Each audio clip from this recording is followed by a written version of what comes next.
Hi, I'm Heidi Joe. And I'm Christopher Szabo. And we were part of the project Tosssed Assside. Was it S in the aside or 20, was it? I think it was like 20 S's in there. There's 3 S's in both. 3 S's in both. We weren't sure if it's Assside or Assside or Assayan. Who knows?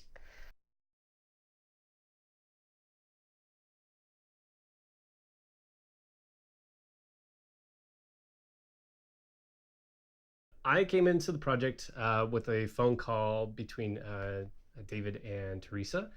And they said, hey, we got this project and we'd like to bring you on board as our lead actor. And I said, you guys can go screw yourselves. And I didn't say that. I said, I would love to do it. I'd be happy.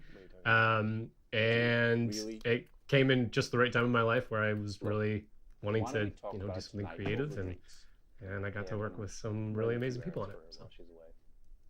Heidi. I was lucky enough to be brought on by David, who I met in my acting class. This is one of my first, not my first, but one of my first short films. So I was lucky to be brought in with a really, really nice crew that was accommodating and helpful and is helpful to this day on many projects. And let's see. They weren't sure. They weren't sure about me at first. I had to prove myself a little bit, couple of monologues, because I am a gem, and they had to make sure that I could play the role. She says a gem. So, what particular type of gem were you, Heidi? Diamond or coal? That's a joke. She's a gem.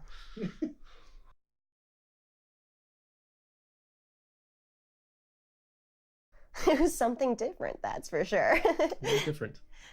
I personally liked it. It was oddly well timed to circumstances in my life. I was like, I can pull from a lot of different things in my personal life. This is going to be perfect. So yeah, it was. I love the script. I thought it was hilarious, but it also was really well timed.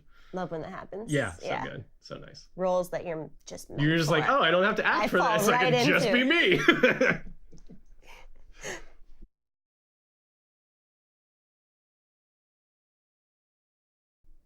It was definitely not working with Heidi, that's for sure. We'll cut that. The favorite experience, golly. I'll go. Okay. I like doing the lip syncing, even though I was terrified because even though I don't have camera fright, I kind of get stage fright. So lip syncing songs on the stage in front of, like bar patrons at 6 a.m., which was not that bad, but it was still a lot of fun filming that scene. That was a pretty fun scene. Yeah. I think my favorite part on set was actually the scene at the bar, just because it was like seeing all of the equipment, all the cast, all the crew. Like that was the one day where everybody was kind of together, and it just kind of felt like you showed up to it and you're like, we're making something. Yeah. Like it just kind of had that feel of just like, this is what I want to do. This is where I want to be, and I get to do it. I think that was one of my favorite days as well for that reason.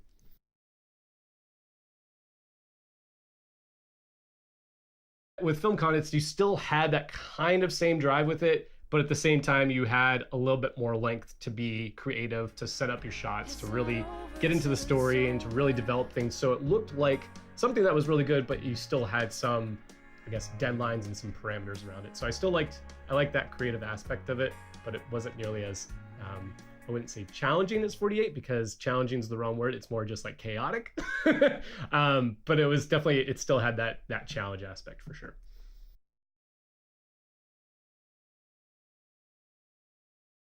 I loved the stories. I felt like they were very diverse and that they hit home with a lot of different people in a lot of different ways, rang true in a lot of people's lives, I think. And I think everybody captured them really, really well.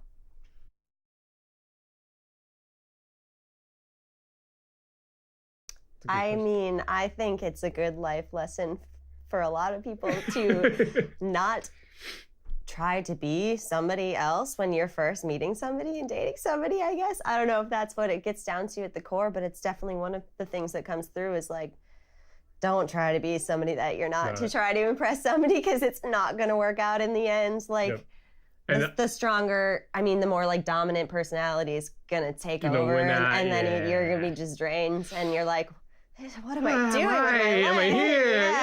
Like, is. Yeah. So be true to yourself. True to yourself. Don't hit your mic like that either. Yeah. Sorry. Be true to yourself. Did you guys pick that up? Yeah, I think going along that same line of thought, it definitely taught about being true to yourself, but also like kind of choosing yourself. Like if like you're realizing that you're in a relationship or you're with somebody and it's like, wait a second, I'm not actually being treated fairly, or they're not really caring or respecting me. It's like being able to kind of stick up and stand for yourself. Yeah. Being able to like see that and be like, no, wait, I think I deserve a little bit better than that. And being able to kind of step up from that. So, because like my character is very much like, this is his spine. It's very flimsy, but it like is interesting at the end. He kind of like changes that character and he's like, wait a second. And he is able to kind of like take things into his own hands and make sure. Spine like a snake? Yeah, spine like a snake. What? Red rum. Deeper meaning. That'll be part 2.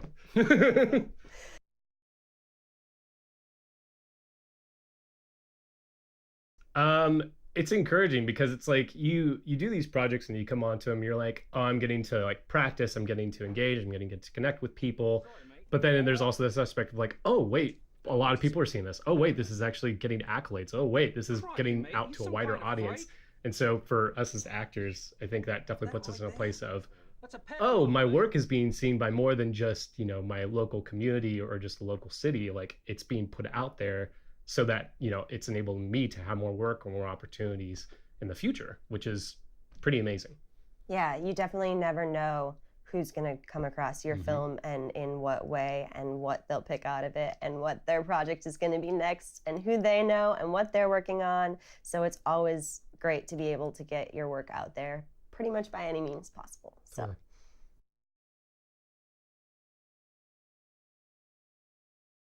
Obviously it feels great, just because it's like people not only like believe in the San Diego film community, but are like putting their like money where their mouth is, and helping to push that and promote that. And I think we're seeing that with a lot of projects that are actually coming to San Diego, is that there's that film community is growing a lot to people saying, no, there's something here, there's talented people here, there's hard workers here that are making good stuff, and we want to see that flourish and we want to get that out there. So it's really cool to like see that in such a short amount of time too, to see that like 50% like fundraised and where that's going to kind of take all of us in the community. I think that's super awesome. Yeah, for being, like I said, one of my first short films that I've worked on, it's kind of amazing like how much has grown from it, I guess, and how far it's reached for something that, yeah, I guess I didn't really realize going into it was going to be so well liked, I guess, but you never know. Yeah. that's the wrong word to use. But I know people are going to like my face. Who knew? This is amazing. Yeah.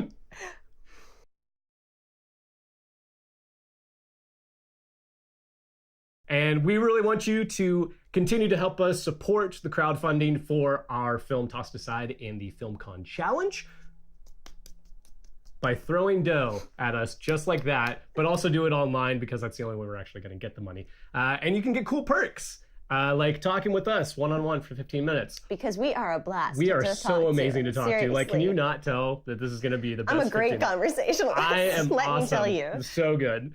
And we would love for you to support us and help us to continue to get out there and do the cool things and the awesome things. Because who doesn't want to see our beautiful faces out there, right? Who doesn't? Right. So good. Thank you. We love you. All right, let's leave.